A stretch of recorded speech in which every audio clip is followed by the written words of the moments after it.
Hello everyone, my name is Sapna and I welcome you all to the YouTube channel of Entire Tech Solutions. So last video में हमने discuss किया था the factors which affect the rate of reaction. So first factor था हमारा concentration of reactant, second the nature of reactant and third was the temperature of the system. Now next factor which affects the rate of reaction is the presence of a catalyst. Now catalyst is a substance which increases the speed of reaction. Catalyst कोई भी ऐसा substance होगा, कोई भी ऐसा chemical होगा, कोई भी ऐसा कंपाउंड होगा जो हम अपने रिएक्शन मिक्सचर में अगर ऐड करते हैं तो हमारा जो स्पीड ऑफ रिएक्शन है वो क्या हो जाता है, इंक्रीज हो जाता है। लेकिन वो खुद जो है बिल्कुल भी कोई भी केमिकल चेंज जो है अंडरगो नहीं करता है, ठीक है। It only increases the speed of the reaction, it increases the rate of the reaction. अगर कोई रिएक्शन पहले 10 मिनट्स में हो रही थी तो हो सकता है कि कैटलिस्ट ऐड करने के बाद वो रिएक्शन 5 मिनट्स 4 मिनट्स में हो जाए, मतलब रिएक्शन क्या हो जाएगी, वहां पे जल्दी हो जाएगी without itself undergoing any chemical change. आपने जो है केमिकल चेंज वो अंडरगो नहीं करेगा, जैसा हमने ऐड किया था बिल्कुल वैसा ही वो हमें केमिकल रिएक्शन के बाद जो है मिल जाएगा। नाउ कैटलिस्ट जो है वो काम कैसे करता है, it leads to the formation of an activated complex of lower energy. कल हमने एनर्जी प्रोफाइल डायग्राम किया था जिसमें हम एनर्जी जो है उसको प्लॉट करते हैं with the progress of the reaction. तो यहाँ पे जो है हमने लिया था क्या, एनर्जी ऑफ द रिएक्टेंट। यहाँ पे जो है हमारे क्या है, रिएक्टेंट्स हैं और ये हमारी कौन सी एनर्जी थी, थ्रेशोल्ड एनर्जी थी। ये जो पूरा डिफरेंस है थ्रेशोल्ड एनर्जी और एनर्जी ऑफ रिएक्टेंट्स के बीच में, ये होता है हमारा क्या, एक्टिवेशन एनर्जी। और यहाँ पे जैसे जैसे रिएक्शन प्रोग्रेस करेगा तो हमारा क्या फॉर्म हो जाएगा, प्रोडक्ट फॉर्म हो जाएगा। तो यहाँ पे जो एनर्जी डिनोट हो रही है वो किसकी है, the energy of the products. तो यहाँ पे एनर्जी है रिएक्टेंट की, यहाँ एनर्जी है प्रोडक्ट की। और यहाँ पे जो पीक है, यहाँ पे जो हमारा कॉम्प्लेक्स बनता है उसको हम बोलते हैं क्या, एक्टिवेटेड कॉम्प्लेक्स। सपोज अगर हम करें कि कोई रिएक्शन है जिसमें A2 plus B2 this gives AB, तो क्या होगा, रिएक्टेंट में क्या है, A2 है, दैट मीन्स यहाँ पे जो है हमारा A और A और B और B के बीच में क्या है, बॉन्ड है, ठीक है। ये दो सेपरेट मॉलिक्यूल्स है हमारे पास जिसमें A के बीच में बॉन्ड है, B के बीच में बॉन्ड है। प्रोडक्ट हमारा क्या है, AB। तो यहाँ पे जो है हमारा बॉन्ड फॉर्म हो गया किसके बीच में, A और B के बीच में। तो एक्टिवेटेड कॉम्प्लेक्स क्या होगा कि जो A और A का बॉन्ड है वो ब्रेक हो रहा है, जो B और B का बॉन्ड है वो भी क्या हो रहा है, ब्रेक हो रहा है, और AB का बॉन्ड क्या हो रहा है, फॉर्म हो रहा है। तो फाइनली ये BB और AA बॉन्ड ये ब्रेक हो जाएगा और हमारे पास AB जो है वो प्रोडक्ट फॉर्म होगा। तो यहाँ पे जो है ये पीक जो है ये शो करती है क्या, the formation of the activated complex. तो अगर हम अनकैटलाइज्ड रिएक्शन लें तो जो एनर्जी प्रोफाइल डायग्राम है वो कुछ ऐसा होगा। लेकिन जब हम कैटलिस्ट को ऐड करते हैं तो यहाँ पे एक एक्टिवेटेड कॉम्प्लेक्स फॉर्म होता है जिसकी एनर्जी क्या होती है, लोअर होती है as compare to the uncatalysed reaction. तो अगर हम कैटलाइज्ड रिएक्शन के लिए प्लॉट करें तो रिएक्टेंट और प्रोडक्ट की एनर्जी तो सेम रहेगी, लेकिन ये जो एक्टिवेटेड कॉम्प्लेक्स बन रहा है इसकी एनर्जी क्या हो गई, अब कम हो गई। So this is for catalysed reaction and this is for uncatalysed reaction, ठीक है। तो ये जो डिफरेंस था हमारा, ये क्या था, पूरा एक्टिवेशन एनर्जी। अगर अनकैटलाइज्ड के लिए हम ले एक्टिवेशन एनर्जी तो ये पूरा होगा, और कैटलाइज्ड के लिए अगर ले तो ये हमारी क्या होगी, एक्टिवेशन एनर्जी होगी। तो जैसे कि कल हमने देखा, अगर एक्टिवेशन एनर्जी जो है वो क्या है, लो है, तो हमारी रिएक्शन कैसी होगी, फास्ट होगी। और अगर एक्टिवेशन एनर्जी ज़्यादा है तो हमारी रिएक्शन कैसी होगी, स्लो होगी। तो अनकैटलाइज्ड के लिए एक्टिवेशन एनर्जी ज़्यादा है तो ये कंपैरेटिवली स्लो रिएक्शन होगी।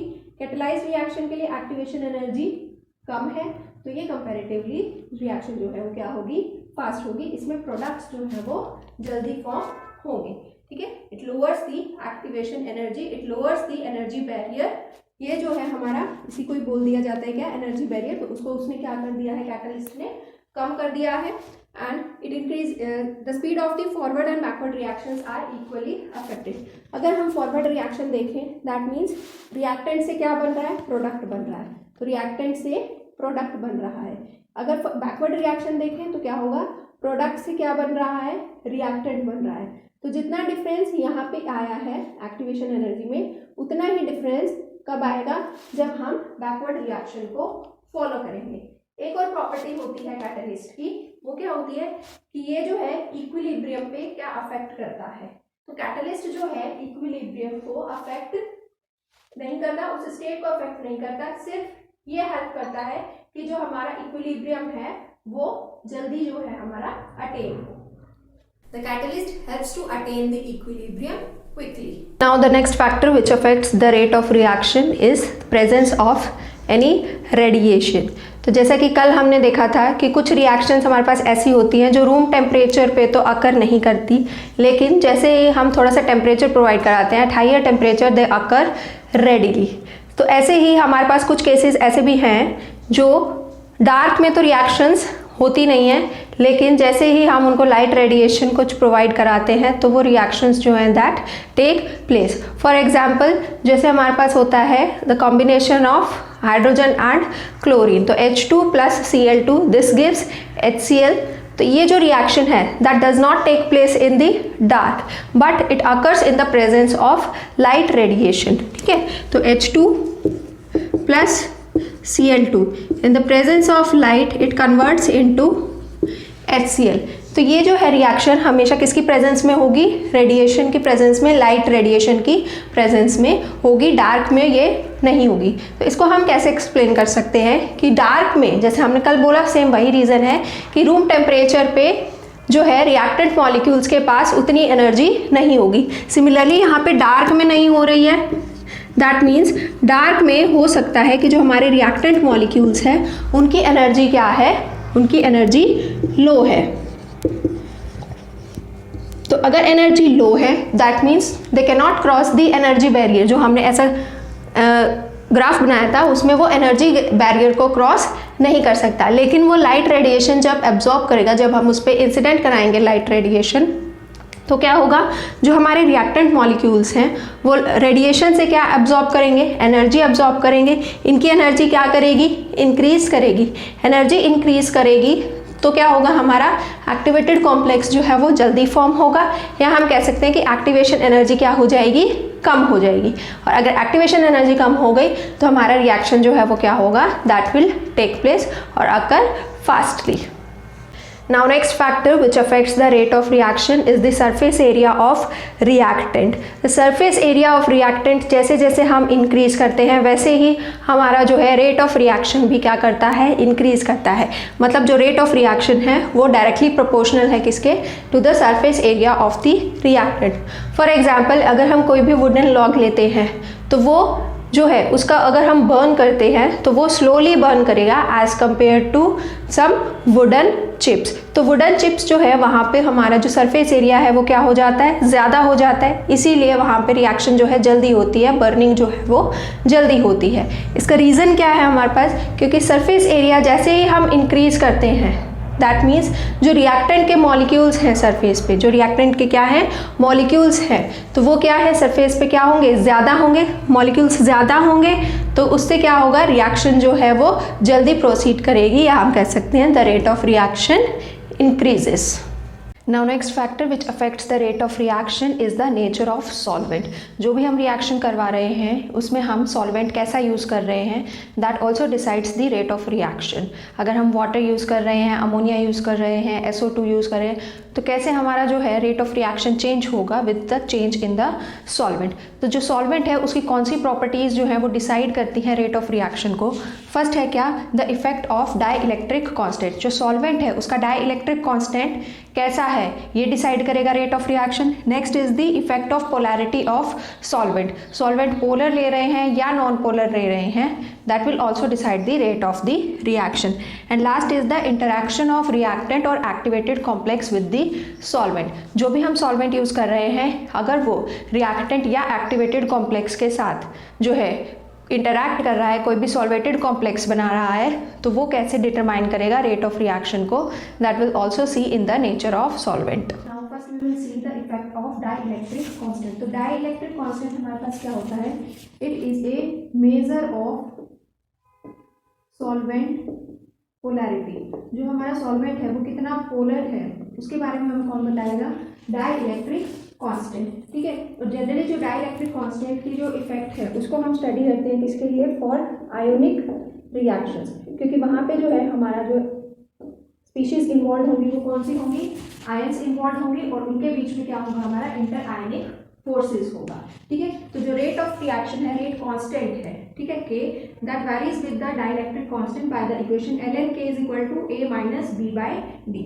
जहाँ पे a और b जो है हमारे वो क्या है, दोनों कांस्टेंट्स हैं, a and b are constants and d is the dielectric constant, और k क्या है हमारा, k is the rate constant. k जो है हमारा रेट ऑफ रिएक्शन नहीं है, k क्या है, रेट कांस्टेंट है। देखो रेट ऑफ रिएक्शन जो था हमारा वो हमने किससे दिया था, change in concentration of reactant with time, या फिर change in concentration of product with time. ठीक है, ये तो था क्या, रेट ऑफ रिएक्शन, लेकिन के क्या है, रेट कांस्टेंट है। ठीक है, तो जो रेट ऑफ रिएक्शन है वो इक्वल होता है किसके, इस रेट कांस्टेंट के इनटू जो कंसंट्रेशन ऑफ रिएक्टेंट है वो रेज्ड टू सम पावर, जो कि हमारा क्या होगा, ऑर्डर ऑफ द रिएक्शन, जो कि हम नेक्स्ट क्लास में डिस्कस करेंगे। तो अगर हम सिंपल देखें, जो रेट ऑफ रिएक्शन है वो डायरेक्टली प्रोपोर्शनल है किसके, के के। दैट मीन्स अगर कांस्टेंट, रेट कांस्टेंट ज्यादा है तो रेट क्या है, ज्यादा होगा। ठीक है, तो रेट कांस्टेंट जो है ln k is equal to a minus b by d। तो अगर हम यहाँ से ग्राफ प्लॉट करें between ln k and 1 by d, तो जो है हमारी क्या आएगी, एक स्ट्रेट लाइन आएगी विद अ नेगेटिव स्लोप। ठीक है, तो जो हमारा रेट कांस्टेंट है, या बोल सकते हैं हम क्या, इनडायरेक्टली रेट ऑफ रिएक्शन, क्यों, क्योंकि दोनों क्या है, डायरेक्टली प्रोपोर्शनल है। तो रेट ऑफ रिएक्शन या rate constant that is inversely proportional to the dielectric constant according to this equation. Now next factor is the effect of polarity of the solvent. तो अगर जो हमारा प्रोडक्ट फॉर्म हो रहा है वो रिएक्टेंट के कंपेयर में क्या है, ज्यादा पोलर है, it is more polar than the reactant. और अगर हम वहाँ पे कैसे सॉल्वेंट यूज कर रहे हैं, पोलर सॉल्वेंट यूज कर रहे हैं, तो that will increase the rate of reaction. Whereas अगर हमारा प्रोडक्ट जो है वो नॉन पोलर है या लेस पोलर है as compare to the reactant, तो पोलर सॉल्वेंट जो है that will decrease the rate of reaction. For example अगर हम कंसिडर करें the reaction of triethylamine and ethyl iodide. ठीक है, Et stands for ethyl group, जो कि हमारा क्या होता है, C2H5। तो यहाँ पे जो है हमारा क्या फॉर्म होगा, क्वाटरनरी अमोनियम सॉल्ट फॉर्म होगा, that is ET4N I negative N positive. तो ये जो क्वाटरनरी अमोनियम सॉल्ट है ये अपने रिएक्टेंट्स के कंपेयर में क्या है, इट इज मोर पोलर। तो मोर पोलर है, तो यहाँ इस रिएक्शन के लिए अगर हम कोई ऐसा सॉल्वेंट यूज करें जो कि कैसा हो, ज़्यादा पोलर हो, तो that will increase the rate of reaction. लेकिन अगर हम यहाँ पे कोई नॉन पोलर सॉल्वेंट यूज करते हैं तो वो रेट ऑफ रिएक्शन को क्या करेगा, डिक्रीज करेगा। Now next factor is the interaction of solvent with the reactants और एक्टिवेटेड कॉम्प्लेक्स। तो जो सॉल्वेंट है वो रिएक्टेंट्स को या एक्टिवेटेड कॉम्प्लेक्स को क्या कर देगा, सॉल्वेट कर देगा। सॉल्वेशन क्या होता है कि जो भी हमारा रिएक्टेंट है या जो भी हमारा कंपाउंड है वो किससे सराउंडेड हो जाएगा, it will be surrounded by the molecules of the solvent. ठीक है, जो रिएक्टेंट है उसके आसपास या चारों तरफ क्या लग जाएंगे, हमारे सॉल्वेंट के मॉलिक्यूल्स लग जाएंगे, तो हम बोलेंगे क्या कि रिएक्टेंट जो है दैट इज सॉल्वेटेड। तो ये जो सॉल्वेशन जो प्रोसेस होता है इसके ड्यूरेशन में क्या होता है कि जो भी कॉम्प्लेक्स हमारा सॉल्वेट हो रहा है उसकी एनर्जी क्या हो जाएगी, डिक्रीज हो जाएगी due to the solvation energy. ठीक है, तो अगर हमारा रिएक्टेंट सॉल्वेट हो रहा है सिर्फ, तो रिएक्टेंट की एनर्जी डिक्रीज होगी। एक्टिवेटेड कॉम्प्लेक्स सॉल्वेट हो रहा है तो एक्टिवेटेड कॉम्प्लेक्स की एनर्जी डिक्रीज होगी। दोनों सॉल्वेट हो रहे हैं तो दोनों की एनर्जी क्या हो जाएगी, डिक्रीज हो जाएगी। ठीक है, तो इसमें हमारे 3 केस बनेंगे, when only the reactants are solvated, only the activated complex is solvated, और both the reactants and the activated complex is solvated. तो फर्स्ट केस अगर हम देखें तो हम यहाँ पे एनर्जी प्रोफाइल डायग्राम बनाएंगे, energy with the progress of the reaction. तो हमारा जो एनर्जी प्रोफाइल डायग्राम है वो कुछ कैसा होगा, ऐसा होगा। ठीक है, यहाँ पे हमारे क्या होते हैं, रिएक्टेंट्स होते हैं, यहाँ पे क्या बन जाता है, प्रोडक्ट्स आर फॉर्म। ये जो एनर्जी है ये एनर्जी है किसकी, रिएक्टेंट्स की। यहाँ पे हमारा क्या है, एक्टिवेटेड कॉम्प्लेक्स है, ठीक है। ये जो एनर्जी डिफरेंस है between the energy of reactants and the activated complex, इसको हम बोलते हैं क्या, एक्टिवेशन एनर्जी। ये जितना कम होगा उतनी ही रिएक्शन क्या होगी, फास्ट होगी। अगर ये ज़्यादा हो जाएगा तो रिएक्शन क्या हो जाएगी, स्लो हो जाएगी, ठीक है। तो यहाँ पे हमारे रिएक्टेंट्स क्या हो रहा है, सॉल्वेट हो रहा है। रिएक्टेंट सॉल्वेट हो रहा है, दैट मीन्स उसकी एनर्जी क्या हो जाएगी, कम हो जाएगी। अगर पहले रिएक्टेंट की एनर्जी इतनी थी, हो सकता है बाद में एनर्जी कितनी हो जाए, उससे कम होकर यहाँ पर कहीं भी लाई कर सकती है, उससे क्या हो जाएगी, कम हो जाएगी। तो अगर अब हम देखें एक्टिवेटेड कॉम्प्लेक्स और हमारे रिएक्टेंट के बीच का एनर्जी डिफरेंस, तो ये EA2 हो गया सपोज, ये क्या था EA1, ठीक है। तो फर्स्ट वाली जो एक्टिवेशन एनर्जी है वो कम है, सेकंड वाली क्या हो गई, ज़्यादा हो गई। कम वाली एक्टिवेशन एनर्जी है तो वहाँ पे रिएक्शन फास्ट होगी, ज़्यादा वाली में क्या होगी, रिएक्शन स्लो होगी। तो when only the reactants are solvated the rate of reaction will decrease, ठीक है। नेक्स्ट केस देखते हैं, only activated complex is solvated. तो रिएक्शन प्रोफाइल तो ऐसा ही रहेगा हमारा, ठीक है। यहाँ पे हमारे रिएक्टेंट्स हैं, यहाँ पे हमारे क्या है, प्रोडक्ट्स हैं, और ये क्या था, हमारा एक्टिवेटेड कॉम्प्लेक्स था।